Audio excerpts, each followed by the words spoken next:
Shalom, selamat hari Sabat. Selamat bertemu kembali di dalam channel Hope Media Sabah. Dan pada kali ini Anda bersama-sama dengan kami daripada wilayah 2 untuk perbincangan sekolah Sabat pada Sabat kali ini. Saya Pastor Elwin Motibi, pastor daerah di daerah Lotong, Kota Marudu pada saat ini, akan menjadi moderator Anda, dan saya ditemani dengan dua orang ahli panel yang pastinya boleh membantu kita untuk lebih memahami pelajaran sekolah Sabat kita. Saya bagi peluang mereka untuk memperkenalkan diri mereka. Mungkin Elder Frisco terlebih dahulu. Shalom, selamat pagi, selamat hari Sabat. Nama saya Elder Frisco, merupakan Elder Belia untuk daerah Goshen. Dan juga Elder Julan. Hai, Shalom. Saya Elder Julan Romusal, merupakan Elder Pentadbiran di Gereja Kampar Wilayah 2. Terima kasih. Inilah dua ahli panel kita pada Sabat hari ini, dan saya percaya mereka boleh membantu kita untuk beberapa ide, mungkin juga pengalaman di dalam perbincangan ataupun tajuk yang akan kita pelajari bersama-sama pada Sabat hari ini, yaitu penyembahan dalam pendidikan.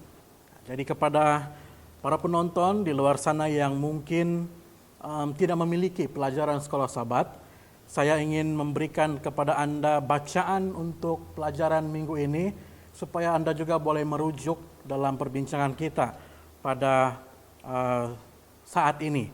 Anda boleh membuka dalam Daniel pasal yang ketiga, dalam Wahyu pasal yang ke-14, ayat yang ke-6 sehingga ayat yang ke-12, dalam Mazmur 78, ayat yang pertama sehingga ayat yang ke-17, Yohanes 4 ayat 7 sehingga ayat yang ke-26, 1 Tawarik 16 ayat 1 sampai 36, dan juga Markus 7 ayat 1 sampai 13. Jadi ini adalah fokus ayat-ayat pembahasan kita untuk pelajaran sekolah Sabat kita pada Sabat ini. Dan ayat hafalan yang akan kita bahas adalah dalam 1 Tawarik 16 ayat 29. Berilah kepada Tuhan kemuliaan namanya, bawalah persembahan dan masuklah menghadap Dia, sujudlah menyembah kepada Tuhan dan berhiaskan kekudusan. Jadi ini adalah tajuk dan juga ayat hafalan dan juga ayat Alkitab yang menjadi fokus kita. Sebelum kita melangkah lebih lanjut dalam perbincangan, ada baiknya kita mohon tuntunan daripada Roh Kudus, dan saya ingin menjemput Elder Julan untuk boleh membantu di dalam doa pada saat ini. Terima kasih, Pastor. Mari kita bersatu dalam doa. Maha besar, maha kasih Tuhan Bapa kami yang bertakhta dalam kerajaan syurga, kami bersyukur dan memuji memuliakan nama Tuhan pada pagi Sabat Tuhan yang indah dan kudus ini, di mana kami telah dipersatukan di dalam kasih Tuhan untuk belajar bersama-sama. Sebahagian daripada firman Tuhan yang digarap dan disusunatur menerusi pelajaran sekolah Sabat pada kali ini, penyembahan dalam pendidikan. Sudah tentunya satu pelajaran yang amat penting dan berharga untuk setiap kami umat Tuhan, bukan sahaja hanya untuk sekadar mendengar, tetapi untuk memahami dan seterusnya mengimplementasikan di dalam kehidupan kami setiap masa. Berbicaralah kiranya kepada kami ya Tuhan pada saat ini lewat pimpinan Roh Tuhan sendiri, agar kami dapat mendiskusikan pelajaran ini sesuai dengan kehendak Tuhan, dan biarlah hanya Tuhan sahaja yang dipermuliakan. Kami berdoa semuanya hanya dalam nama Tuhan Yesus, Juru Selamat dan Penebus kami. Amin. Amin. Terima kasih Elder Julan dengan doa sebentar tadi. Baiklah para penonton, kita akan teruskan perbincangan sekolah Sabat kita pada Sabat hari ini. Penyembahan dalam pendidikan.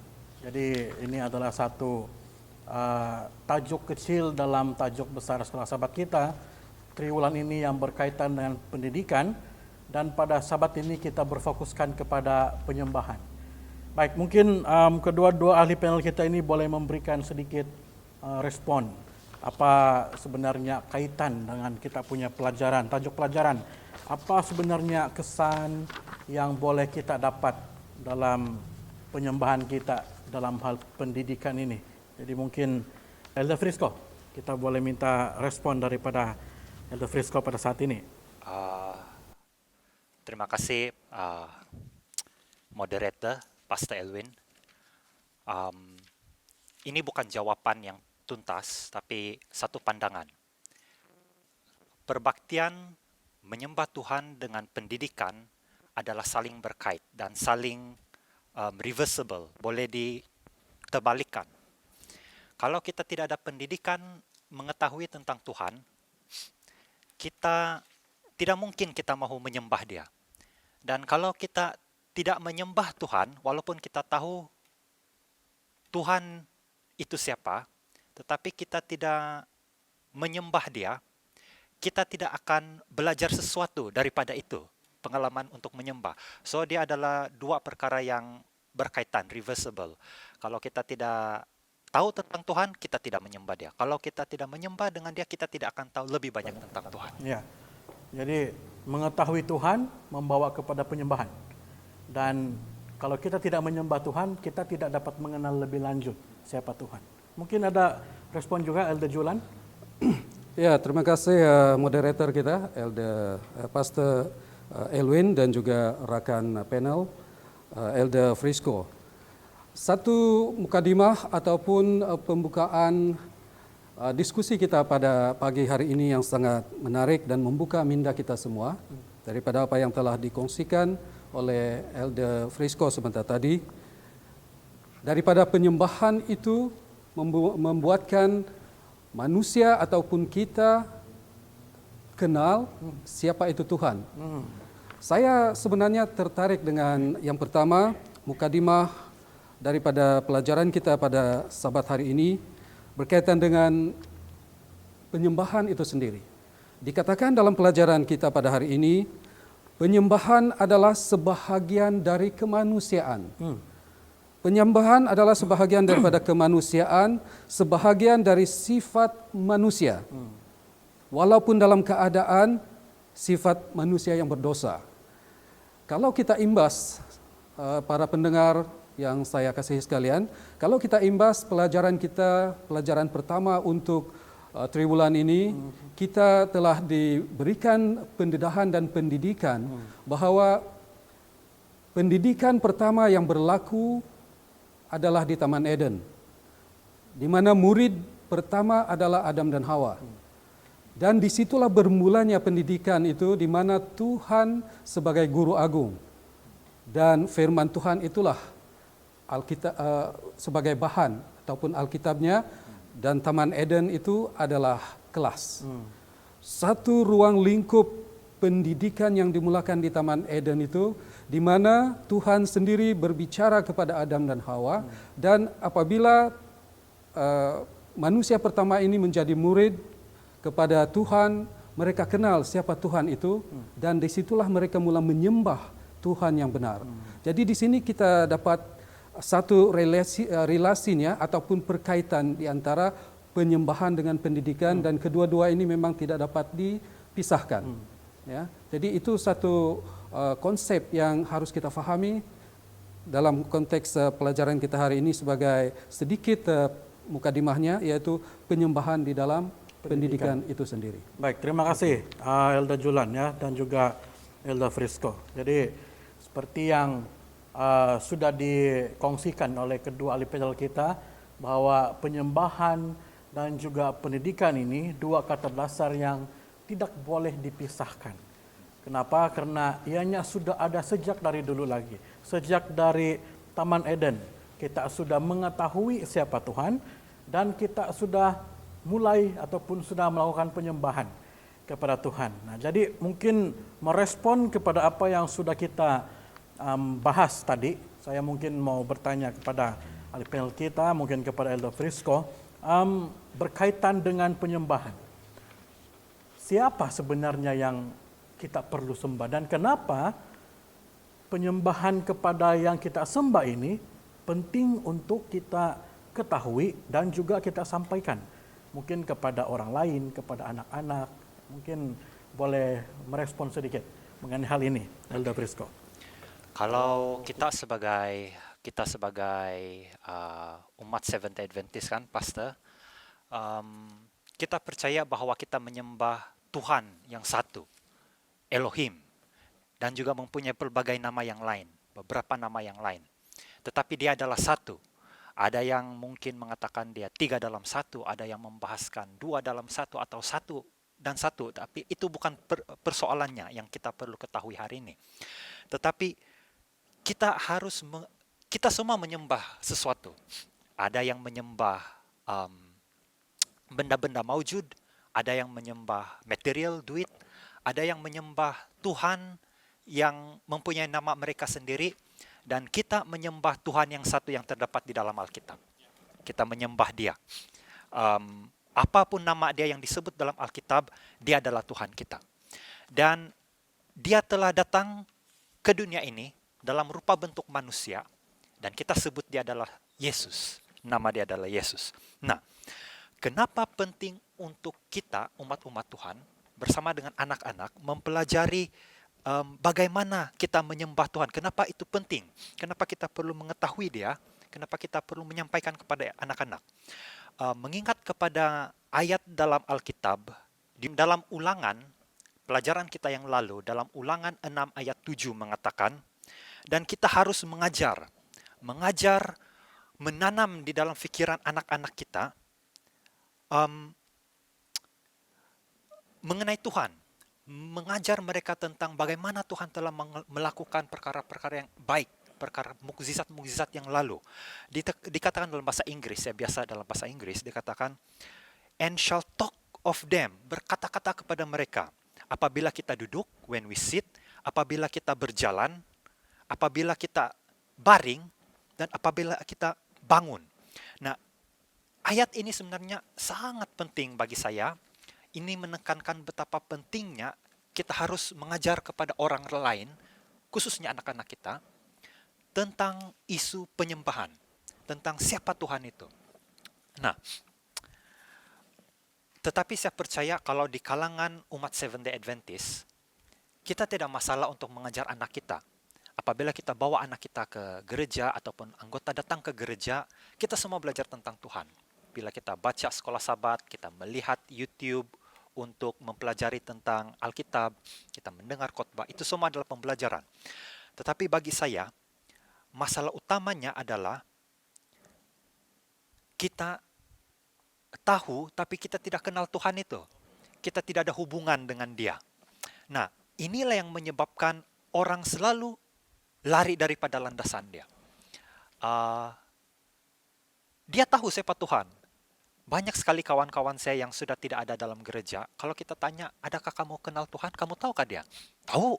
Kamu tahu mukjizat Tuhan, membelah itu laut merah, berjalan atas air, menghidupkan orang yang mati. Tahu, dia orang tahu itu semua. Tetapi apabila menyebut tentang hubungan dengan Tuhan, dia orang tiada, dan di sana adalah menjadi lemah.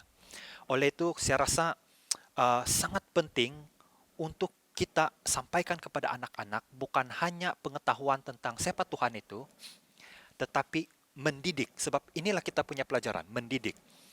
Kita didik mereka cara untuk mempunyai hubungan dengan Tuhan. Bimbing mereka supaya mereka lebih rapat dengan Tuhan. Apabila mereka ada hubungan dengan Tuhan, apapun bencana yang datang, godaan, dia orang tidak akan lari daripada Tuhan. Itu pengalaman saya sendiri. Terima kasih.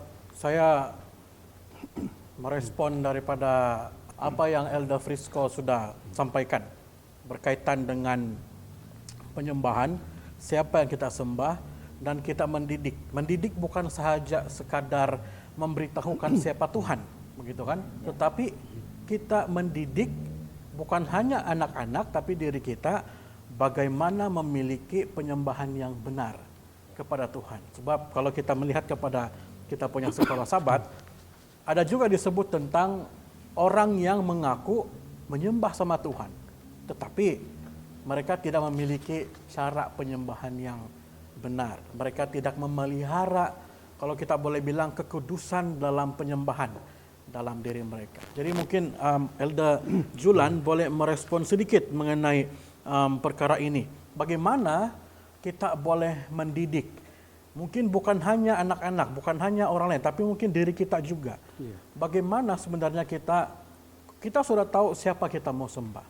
Tapi bagaimana kita boleh memiliki penyembahan yang benar dengan orang yang ataupun dengan individu oknum yang kita sembah itu. Ya, sekali lagi terima kasih kepada moderator kita. Berkaitan dengan persoalan sebentar tadi, bagaimana bukan sahaja merujuk kepada diri kita sendiri, mungkin kepada anak-anak dan juga kepada orang lain. Bagaimana kita memelihara penyembahan kita supaya penyembahan itu sentiasa berada di dalam, ataupun orang katakan menyembah di dalam kekudusan. Memelihara kekudusan di dalam penyembahan Tuhan itu sendiri. Baik, dalam satu pelajaran yang begitu indah dalam pelajaran ini, menceritakan tentang keindahan kekudusan itu sendiri. Apa yang dimaksudkan dengan keindahan kekudusan, dan sangat jelas apabila diberikan satu contoh bapa leluhur kita pada zaman Israel dahulu.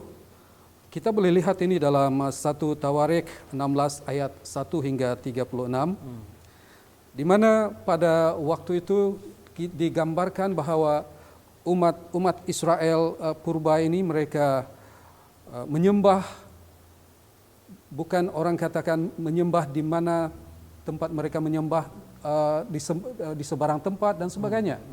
Tetapi umat-umat Israel purba pada waktu itu, khususnya pada zaman Nabi Musa sendiri, Tuhan telah menunjukkan kepada mereka untuk mendirikan kemah. Dan kemah itu disebut sebagai kemah suci. Dan disitulah umat-umat Israel datang kepada Tuhan, mengaku dosa mereka dan menyembah Tuhan, oknum itu sendiri. Dan mereka begitu orang kata menyembah dengan penuh kekudusan. Mereka menyembah dengan penuh tertib, sebab mereka tahu yang disembah itu adalah Tuhan yang agung, Tuhan yang hidup. Jadi daripada pengalaman umat-umat Israel ini kita dapat satu pelajaran di sini.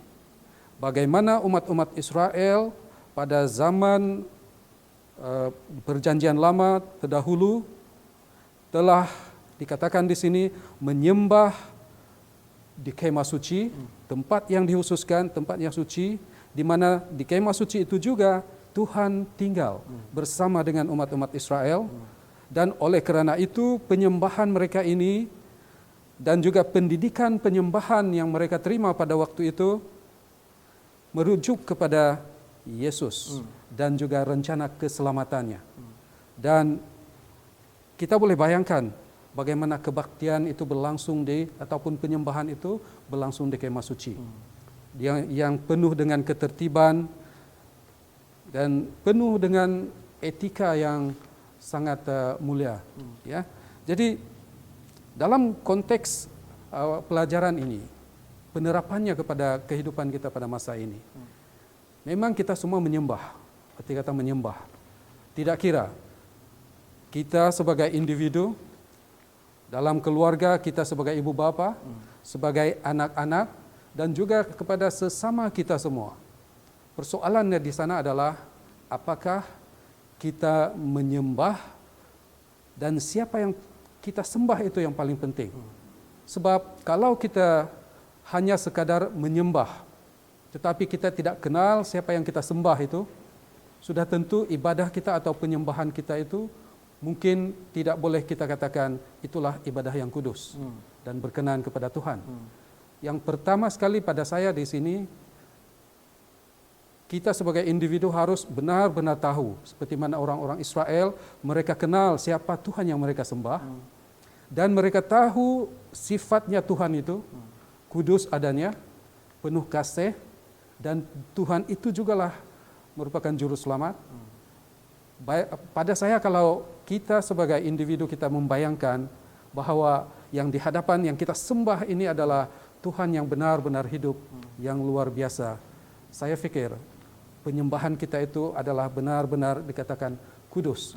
Bukan persatu persembahan yang asal menyembah, ataupun kalaulah contoh kita beribadah di manapun kita beribadah, di gereja ataupun di rumah. Di rumah. Sebab zaman sekarang ini bait suci itu sudah tidak ada lagi.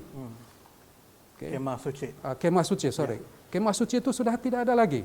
Jadi umat-umat Tuhan boleh saja menyembah atau menyembah Tuhan sama ada di gereja atau di rumah. Sebab dalam 1 Korintus pasal 4 mengatakan bahwa yang paling penting di sini adalah tubuh kita ini adalah Bait suci bait Tuhan. roh suci, Ya. di mana Tuhan tinggal. Jadi boleh kita jadikan tubuh kita ini sendiri sebagai gereja, sebagai Ka'bah Tuhan, dan bagaimana kita memperlakukan tubuh kita ini untuk menyembah Tuhan. Adakah benar-benar tubuh kita ini kita sudah kuduskan menurut apa yang Tuhan lihat di dalam kehidupan kita dan sebagainya.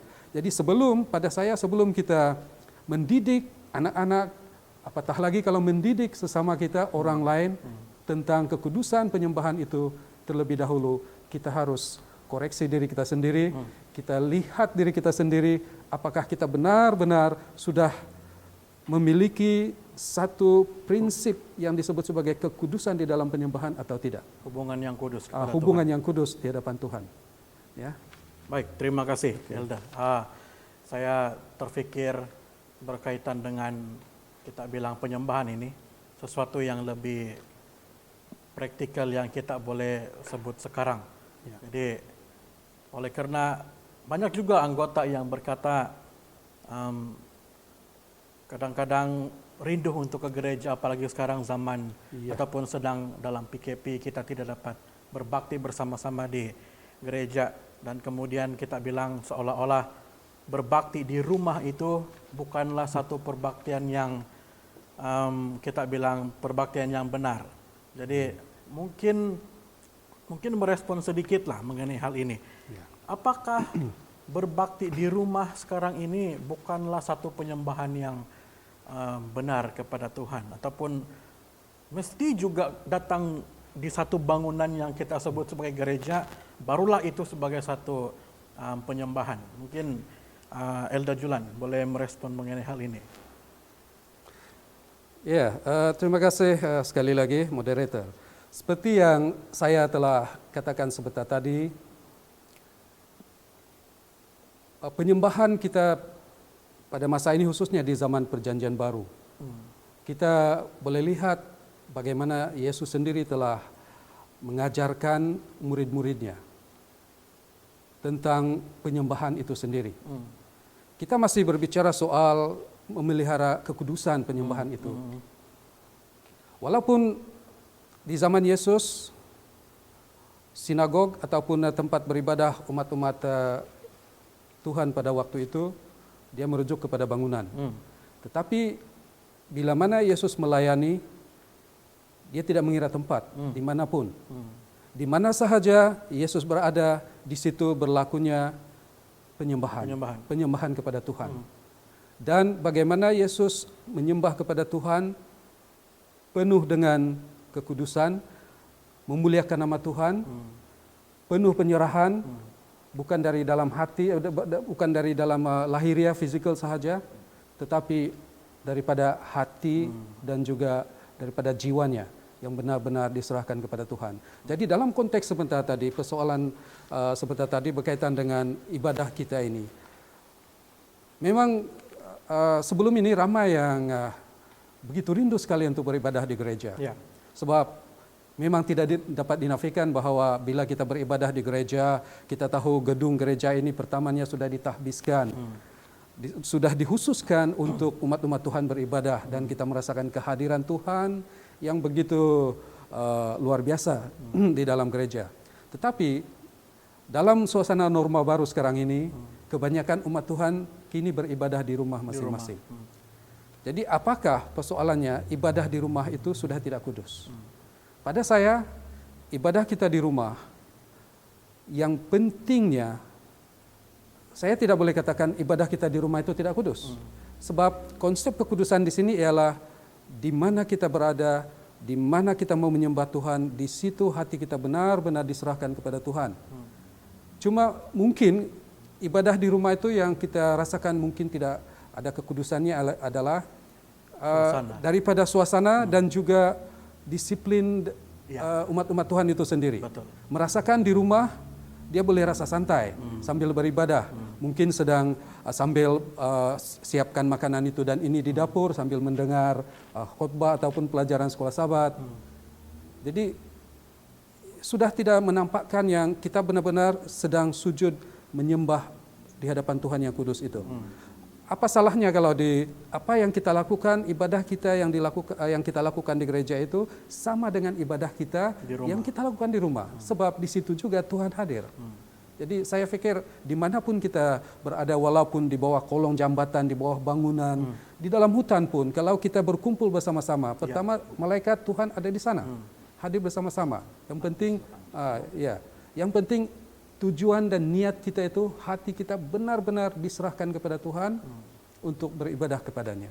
Bermaksud kekudusan penyembahan itu bukan bergantung kepada di mana atau bangunan. Iya. Tapi di mana ada 2-3 seperti yang Elder Frisco tadi katakan, ada 2-3 orang berkumpul memanggil nama Tuhan, aku hadir. Iya.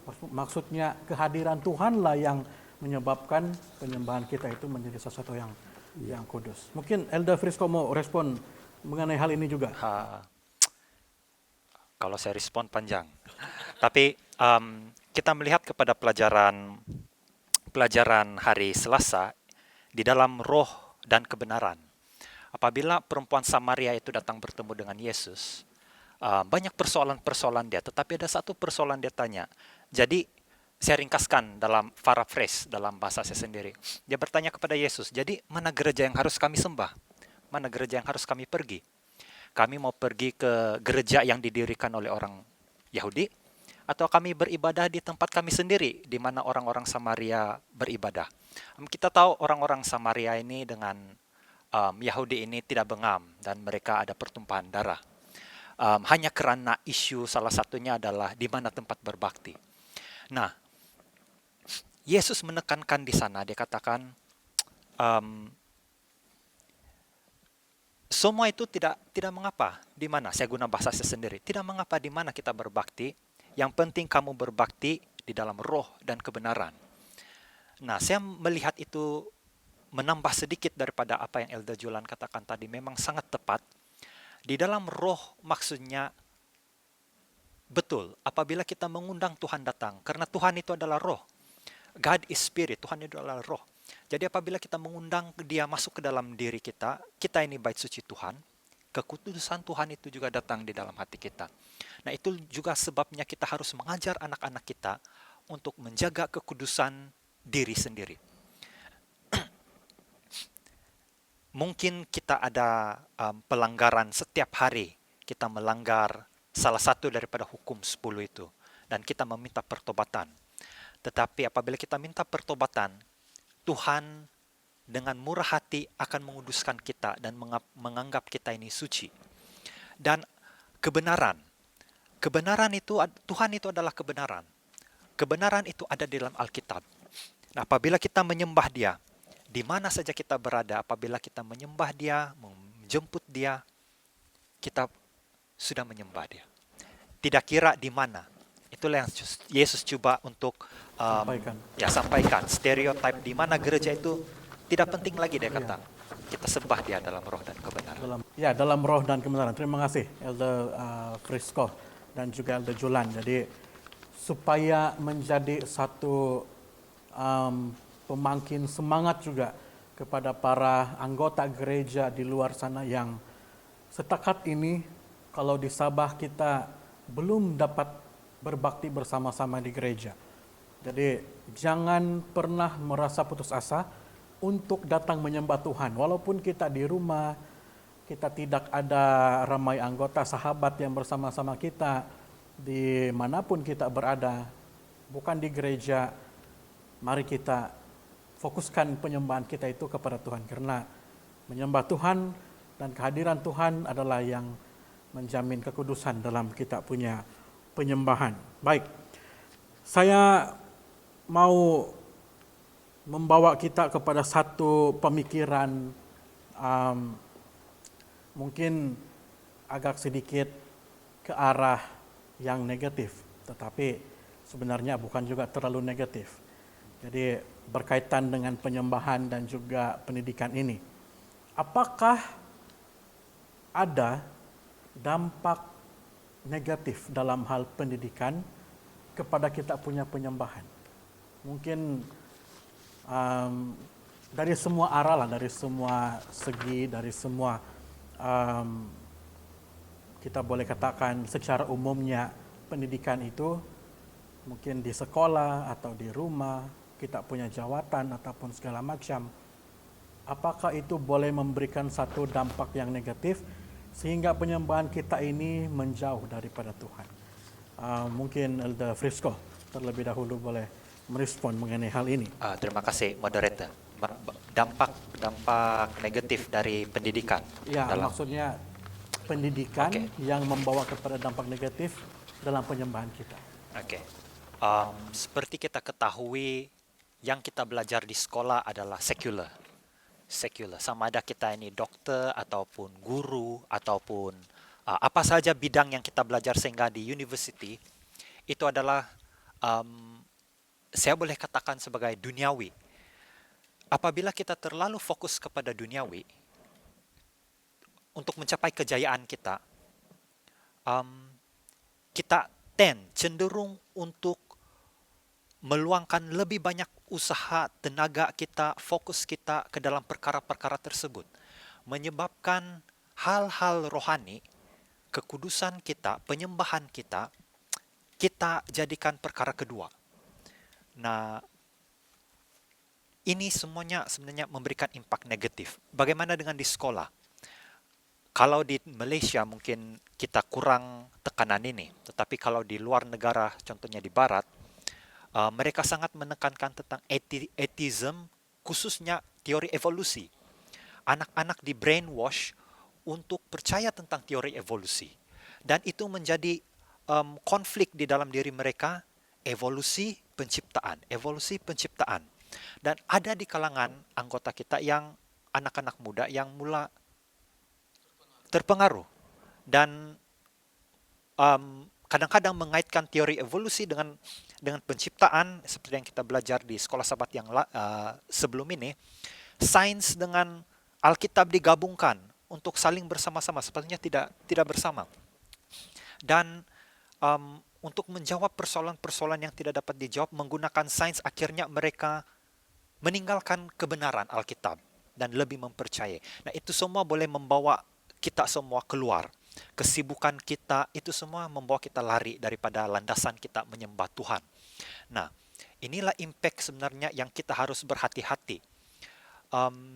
Saya juga sebenarnya kadang-kadang mungkin cenderung ke arah itu untuk mencapai kejayaan. Saya mau fokus sesuatu dan saya berusaha. Kadang-kadang sehingga saya melupakan tentang tanggung jawab saya di gereja. Tetapi apabila kita now and then, inilah apabila penting untuk kita datang ke gereja mencari Tuhan. Walaupun kita macam malas-malas. Tetapi apabila ibu bapa telah menanamkan di pikiran anak-anak itu dari kecil mengenai Tuhan, Roh Kudus mempunyai peluang untuk berbisik, mengingatkan anak itu, mengingatkan saya, ini pengalaman saya. Apabila saya sudah lari sedikit, ada satu suara di dalam hati saya mengatakan, Frisco, come, mari balik ke gereja. Balik ke gereja. Hari ini kau pergi ke gereja. Hari ini kau dengarlah ini di YouTube ini, kau dengar di ini khotbah ini. Dan betul-betul mengubah. Apabila saya dengar bisikan roh itu, saya mengingat kembali apa yang telah saya belajar. Saya kembali dan saya mula berjalan semula di landasan yang betul. Nah, inilah pentingnya saya rasa pelajaran kita, perbaktian di dalam pendidikan dan pendidikan untuk menguatkan perbaktian adalah ajarlah anak-anak kita, anggota kita, tanamkan di dalam pikiran mereka. Satu hari nanti mungkin kita akan seperti ular, kiri dan ke kanan dan lari dari landasan. Tetapi kalau kita masih mengingati, ada asas basic, Roh Kudus ada peluang untuk menarik kita. Saya mau tambahkan sedikit persoalan kepada Elder Frisco. Kadang-kadang ada anggota gereja kita yang bahkan ibu bapak memiliki anak, seolah-olah pendidikan di sekolah itu nomor 1 dan kemudian gereja itu nomor 2. Maksudnya tidak ke gereja, asalkan dalam pendidikan boleh berjaya. Bagaimana sebagai guru, apa respon Elda mengenai hal ini? Inilah yang saya tidak mau komen sebab nanti terluka hati ibu bapak kan. Baik. Saya sendiri pun belum ada anak yang sampai ke tahap begitu. Tetapi kalau kita mengasihi Tuhan dan kita tahu kepentingan Alkitab dan kerohanian kita dan kita betul-betul kenal siapa Tuhan itu, pendidikan sebenarnya itu menjadi nomor 2. Tuhan itu menjadi nomor 1. Saya teringat kepada salah seorang rekan saya, pengarah hospital Kota Marudu, merupakan seorang Adventist, Dr. Lydia Rita. Salah satu kesaksian dia katakan, apabila dia belajar betul-betul. Tetapi dia katakan satu ayat yang menjadi pegangan dia, takutlah, carilah dulu kerajaan Allah, takutlah akan Tuhan, dan semua itu akan diberikan kepadamu. Dia pegang kepada itu. Hari Sabat dia datang ke gereja, apabila dalam kegiatan Pathfinder dia datang dan seperti biasa, dia ikut Pathfinder, aktiviti-aktiviti belia, dia aktif melayani di gereja, menyanyi, melawat dan sebagainya, dia sangat aktif. Tetapi Tuhan berkat dia, dan sekarang dia menjadi orang yang mempunyai tanggung jawab yang besar. Nah, apabila kita tidak menjadikan Tuhan itu nomor 2, kita sentiasa menjadikan dia nomor 1. Tuhan mempunyai rancangan untuk kita. Tuhan tahu apa rancangan untuk kita. Dia sudah atur sedia. Sama ada kita berjaya di kemudian hari atau tidak, Tuhan pasti akan bagi sesuatu yang terbaik. Jadi kalau kita percaya saja, jangan risau. Jadi maksud dia sembah Tuhan dan kemudian Tuhan akan memberkatimu dalam apapun cara. Betul. Termasuklah dalam hal pendidikan. Betul. Seperti itu. Baik, terima kasih Elda Frisco. Elda Julan, mungkin ada dampak lain, dampak negatif lain selain daripada pendidikan. Tadi kita fokus kepada pendidikan. Mungkin ini lebih kepada kehidupan ataupun mungkin ada saja kesaksian yang mungkin Elda boleh sampaikan kepada kita. Ya, terima kasih sekali lagi moderator. Sebenarnya soalan ini merangkap kita ya. Soalan ini sebenarnya menghadkan pandangan-pandangan kita sebab ya, soalan ini terus menjurus kepada negatif. Ini bermakna kita tidak ada peluang lagi untuk membicarakan hal yang positif dalam pendidikan. Sebenarnya kalau kita lihat pendidikan itu ada hal-hal atau dampak kesan yang positifnya. Tapi dalam konteks ini, oleh sebab soalan ini memberikan kita atau meninggalkan satu pemikiran kepada kita untuk memikirkan hal-hal yang negatif di sebalik pendidikan itu dikaitkan dengan soal kebenaran ataupun soal penyembahan. Jadi kita harus mencari apakah dampak negatifnya itu. Dan sebentar tadi Elda Frisco sudah pun memperkatakan berkaitan dengan hal-hal negatif ini. Namun pertama sekali kita lihat sedikit dari segi etimologinya, sedikit prinsip pendidikan itu sendiri. Dari segi etimologinya, pendidikan itu adalah satu upaya ataupun satu usaha, satu proses yang berlaku kepada seseorang, dan akhir daripada proses itu akan berlaku satu perubahan dalam diri seseorang itu. Dan dalam proses perubahan dalam diri seseorang ini melibatkan tiga apa yang disebut sebagai tiga perubahan, yaitu dari aspek intelek ataupun dari aspek kognitifnya, kemudian dari aspek afektifnya, dan juga psikomotor. Jadi dia melibatkan yang pertama intelek ataupun kognitif, melibatkan pemikiran. Pendidikan merubah pemikiran. Kemudian efektif, yaitu sikap. Pendidikan juga daripada pemikiran akan merubah sikap seseorang itu. Dan akhirnya yang ketiga adalah psikomotor ataupun tindakan seseorang. Daripada pemikiran yang diubah, sikap juga berubah dan akhirnya diterjemahkan menerusi tindakan. Jadi itulah konsep pendidikan. Kalau tidak berlaku perubahan dalam diri seseorang itu, pendidikan itu tidak berlaku. Atau dengan kata yang lain, pendidikan itu gagal. Jadi dalam konteks ini, dalam konteks pendidikan Kristen itu sendiri, saya percaya ini juga berlaku. Apabila seseorang itu menerima pendidikan Kristen itu, pemikirannya akan diubah untuk memikirkan bahwa wah, inilah Allah yang benar dari segi pemikiran. Apabila kita memikirkan Allah yang benar, itulah juru selamat kita, maka sikap kita juga akan berubah, sikap benar. untuk menyembah Dia. Tindakan kita disusuli dengan tindakan. Ya, itu dari segi etimologi pendidikan itu sendiri. Jadi dalam hubungannya dengan apakah kesan negatifnya pula?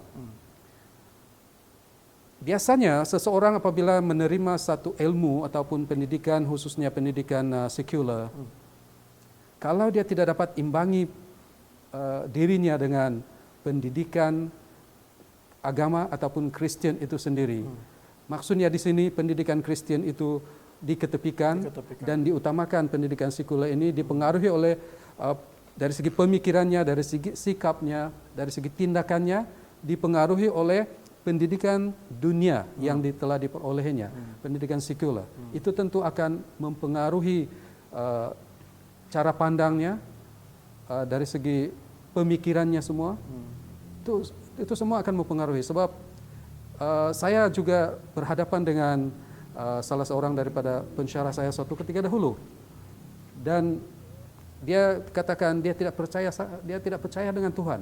Kenapa dia tidak percaya? Sebab dia merupakan seorang spesialis dalam bidang sains. Dia sudah mengkaji semuanya, dan apa yang dia katakan semua bertentangan dengan apa yang dinyatakan di dalam Alkitab. Jadi hal ini sama dengan pelajaran kita pada hari Kamis yang berkaitan dengan berhala dan pendidikan, yang dimulakan dengan pengalaman umat-umat Israel pada waktu itu, umat-umat Yahudi, umat-umat Tuhan, khususnya pada zaman dalam Daniel itu, umat-umat Tuhan yang sangat setia ini. Mereka telah dibawa ke satu tempat, satu negara, satu kerajaan yang langsung tidak mengenal Tuhan. Dan di situ mereka sangat dicabar dengan apapun bentuk penyembahan, dan juga ruang lingkup kehidupan yang berlaku pada waktu itu sangat-sangat mempengaruhi kehidupan mereka. Dan ramai umat-umat Israel yang telah menjadi kafir ataupun mengamalkan kehidupan di tempat di mana mereka berada ini. Sebab mereka tidak dapat ataupun tidak mengenal siapa Tuhan yang disembah yang sesungguhnya. Mereka bukan orang kata tidak menerima pendidikan, tetapi mungkin pendidikan yang mereka terima itu hanya sekadar mungkin tahu siapa Tuhan, tetapi mereka tidak kenal siapa Tuhan itu yang sebenarnya. Jadi dalam konteks ini kita merujuk kepada pelajaran ini, dikatakan banyak ide intelektual hebat di dunia sekarang ini yang berdasarkan kepada pandangan naturalistik. Naturalistik, pandangan semula jadi yang ada di muka bumi ini. Mereka belajar tentang alam ini, tetapi mereka tidak sadar bahwa alam ini adalah ciptaan Tuhan. Mereka percaya alam ini wujud sudah berjuta-juta tahun yang lalu. Jadi itu satu pandangan, satu fahaman pendidikan sekular yang sangat bertentangan dengan Alkitabiah itu sendiri. Dan contoh yang paling orang kata populer sekarang ini seperti yang dinyatakan oleh Elder Frisco, yaitu teori evolusi daripada Charles Darwin itu sendiri. Jadi kalau pendidikan yang kita terima di dunia ini sebenarnya ini tidak jahat, ataupun ini orang kata bukan tidak baik, semuanya baik. Tetapi bila mana pendidikan itu kita jadikan sebagai berhala kita, lebih kepada kita menyembah Tuhan yang kita kenal, itu masalahnya yang kita nampak di situ. Jadi begitu boleh berdampak negatif dalam kehidupan kita. Jadi maksudnya pendidikan ini bukan juga selalu ke arah negatif. Hanya tindakan kita, sikap kita, pemikiran kita yang membawa itu kepada sesuatu yang negatif. Kalau kita tersalah fikir, tersalah sikap, dan tersalah tingkah laku ataupun tindakan. Terima kasih. Nah, kenapa saya tanyakan mengenai hal ini? Karena kita tidak dapat nafikan yang sekarang ini pendidikan secara duniawi itu kita benar perlukan di dunia ini. Betul. Tapi itu semua itu harus diseimbangkan dengan pendidikan Kristen. dalam hidup kita, supaya walaupun kita hidup dalam keadaan mungkin cari kerja itu kita bilang di luar rohani kita. Mungkin ada yang kerja bukanlah, kalau macam saya, mungkin seperti saya pendeta, kerja saya adalah di dalam satu ruang lingkup kerohanian. Tetapi mungkin guru tidak semestinya dalam ruang lingkup kerohanian. Maksudnya kita terdedah dalam pendidikan dunia. Kita juga terdedah dalam kehidupan dunia. Dan itu semua harus diseimbangkan dengan pendidikan Kristen supaya kita boleh memiliki penyembahan yang benar. Jadi mungkin sebagai kesimpulan lah daripada kita punya pelajaran sekolah Sabat pada kali ini. Coba mungkin kita dahulukan Elda Julan lah terlebih dahulu. Bagaimana kita boleh memastikan yang pendidikan itu boleh membawa kita kepada satu penyembahan yang benar kepada Tuhan. Mungkin dalam roh dan kebenaran, ataupun mungkin ada saja idea daripada Elda. Silakan Elda Julan. Ya, sekali lagi terima kasih moderator dan para pendengar yang dikasihi di dalam Tuhan. Sebagai konklusi untuk diskusi sekolah Sabat kita pada pagi hari ini, bagaimana pendidikan itu kita boleh jadikan sebagai satu sarana ataupun satu medium ya, untuk membawa kita kepada penyembahan yang benar. Mungkin dari aspek roh dan kebenaran, saya pikir mungkin Elder Frisco sudah bersedia tentang itu. Ya, tapi saya ingin membawa ke arah satu persepsi. Dan ini kita boleh lihat juga dalam pelajaran kita pada hari Ahad. Saya sangat tertarik sebenarnya pelajaran kita hari Ahad ini, di mana dalam Keluaran 20 ayat 4 hingga 6, ya, berkaitan dengan bagaimana pada waktu itu apabila Raja Nebukadnezar mendirikan patung emas, dan dia raja itu mahu supaya apabila trompet dibunyikan, segala bunyi-bunyian dibunyikan pada waktu itu, semua orang daripada berpangkat tinggi sampailah kepada bawahan harus datang dan sujud menyembah patung emas yang didirikan itu. Patung yang sudah pastinya berdiri megah dengan ketinggian 60 hasta dan lebar 6 hasta. Jadi pada waktu itu apa yang berlaku? Setelah dipendekkan cerita, setelah trompet dibunyikan, maka semua orang yang hadir pada waktu itu datang menyembah. Tetapi pada waktu itu telah terkesan oleh sebahagian daripada yang hadir waktu itu, mereka melihat bahwa ada 3 orang Yahudi yang tidak menyembah patung itu. Dan mereka adalah Sedrak, Mesak, dan Abednego. Dan apabila raja bertanya kepada mereka, kenapa mereka tidak sujud menyembah, dia kata, kami rela menyembah Tuhan yang benar. Tuhan yang benar yang mereka sembah. Tuhan yang kudus. Walaupun diancam dengan kematian, tetapi ketiga-tiga anak muda ini sanggup mati daripada menyembah patung atau berhala yang disembah oleh orang kafir itu. Jadi pada saya, ini merupakan satu bentuk pendidikan yang benar-benar sudah tertanam, berakar dalam diri seseorang itu. Khususnya 3 orang yang menjadi contoh kita pada masa ini. Apapun halangan, ancaman, penyembahan berhala yang berlaku di sekitar mereka, tetapi mereka tidak pedulikan sebab iman mereka yang benar-benar sudah mengenal Tuhan yang mereka sembah itu telah mereka tetapkan, dan mereka percaya bahwa hanya Tuhan yang benarlah yang akan mampu untuk membawa mereka kepada satu kehidupan yang kekal. Jadi dalam konteks ini pendidikan harus benar-benar berakar dalam diri seseorang. Dampak pendidikan ini dalam penyembahan. Apabila pendidikan itu sudah benar-benar sudah berakar umbi di dalam diri seseorang, pendidikan Kristen itu sendiri maksud saya, apapun halangan di sekitar kita, apapun perkara-perkara dunia, pendidikan-pendidikan dunia sehebat manapun dan sekuat manapun pengaruh-pengaruh berhala di dunia ini tidak mampu untuk menggugat iman mereka. Jadi inilah yang saya nampak satu contoh yang sangat luar biasa daripada iman tiga orang anak Tuhan ini yang mampu untuk kita jadikan sebagai suri teladan kita untuk kehidupan pada masa ini. Maksudnya pendidikan Kristen itu harus ditanamkan sejak dari kecil Betul, dalam hidup kita. sejak dari kecil Biar dia berakar, sehingga apapun pencobaan kita tetap menyembah Tuhan. dia semakin teguh. Semakin teguh. Bukan seperti mendirikan rumah di pasir, Ya, tapi di atas batu. di atas batu karang. Baik, terima Iya. kasih. Terima kasih Elder Julan. Dan mungkin respon daripada Elder Frisco, silakan. Terima kasih moderator, dan saya suka penerangan Elder Julan tadi. Saya kongsikan sedikit pengalaman hidup saya, macam mana pendidikan itu telah membuatkan saya berada di depan kamera pada hari ini. Apabila Elder Julan mengatakan tentang Daniel dan rakan-rakan dia, saya tertarik sekali lagi dengan ayat Ulangan 6 ayat 7 mengatakan, apa kamu berjalan, kamu makan, kamu tidur, kamu bangun, ajar anak-anak kita. Bukan anak-anak saja, ajar semua orang tentang siapa Tuhan itu sebenarnya. Nah, saya mungkin tidak ada di sini jika ibu saya tidak mendidik saya dalam pendidikan Kristen. Saya masih ingat apabila saya masih kecil, ayah saya sebenarnya telah keluar berpaling, tidak begitu setia dalam gereja, minum dan sebagainya. Tetapi yang mendidik saya adalah ibu saya.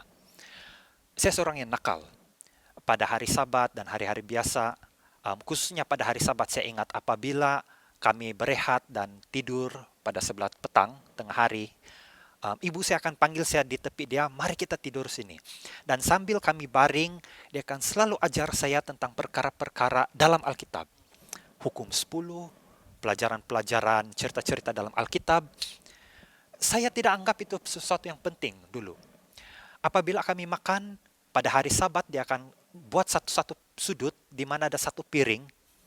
Dan dia katakan, kamu tahu Yesus ada di sana, makan bersama kita. Dan itu semua tertanam dalam pikiran saya.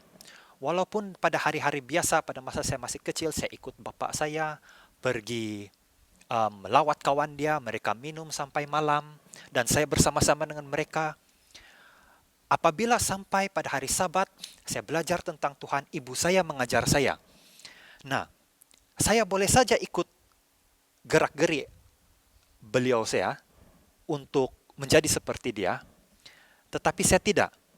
Nah, syukur pada satu masa, ayah saya pula yang balik ke gereja. Dan dia adalah telah menjadi seorang yang memimpin beberapa organisasi lah. Tetapi itu bukan poin dia. Poin dia adalah saya. Saya rasa saya mungkin tidak akan ada di gereja jika ibu saya tidak mengajar saya sedemikian rupa. Mengajar saya dari kecil perkara-perkara rohani, perkara-perkara dalam Alkitab. Nah, rumusan dia. Perempuan Samaria itu datang kepada Yesus. Dan dia katakan, bagaimana saya boleh dapatkan living water, air kehidupan itu? Yesus mengatakan, begini, berapa suami kau? Saya tidak suami. Kau ada 5 suami. Dan suami yang kau ada sekarang itu bukan kau punya suami. Poin saya di sana adalah begini. Semua kita adalah orang berdosa. Tidak satu pun yang tidak berdosa. Tetapi Tuhan memberi pengharapan. Apabila kita datang menyembah Tuhan dan ingin belajar daripada Tuhan, Dia yang akan mengajar kita.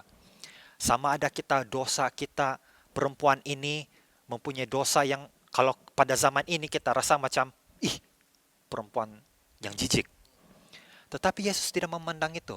Malah dia memberikan pengharapan kepada dia. Tempat perbaktian. Tidak kisah mana yang kamu berbakti. Berbakti di dalam roh dan kebenaran. Saya percaya pelajaran itu menjadi penting untuk kita apabila kita mengetahui bahwa perbaktian kita akan betul-betul bermakna apabila kita sadar siapa kita. Pendidikan dalam Alkitab menyadarkan kita siapa. Dan pendidikan dalam Alkitab memimpin kita kepada Tuhan yang betul-betul mengasihi, menyayangi kita, dan memberikan pengharapan bahwa kita boleh masuk surga karena kita tahu siapa Tuhan yang kita sembah. Amin. Terima kasih. Terima kasih Elder Julan, terima kasih Elder Frisco. Jadi kepada para penonton di luar sana, Pada saat ini kami mau meninggalkan Anda dengan beberapa mungkin juga satu nasihat bukan hanya untuk Anda, tapi juga untuk kami bersama-sama pada saat ini, di mana penyembahan itu adalah hal yang utama dalam hidup kita sebagai umat Tuhan. Dan kita tidak dapat menyembah Tuhan kalau kita tidak tahu siapa Tuhan. Itu sebabnya pendidikan Kristen itu sangat penting dalam hidup kita. Bukan hanya dalam diri kita, tapi juga anak-anak kita, keluarga kita, orang lain di luar sana.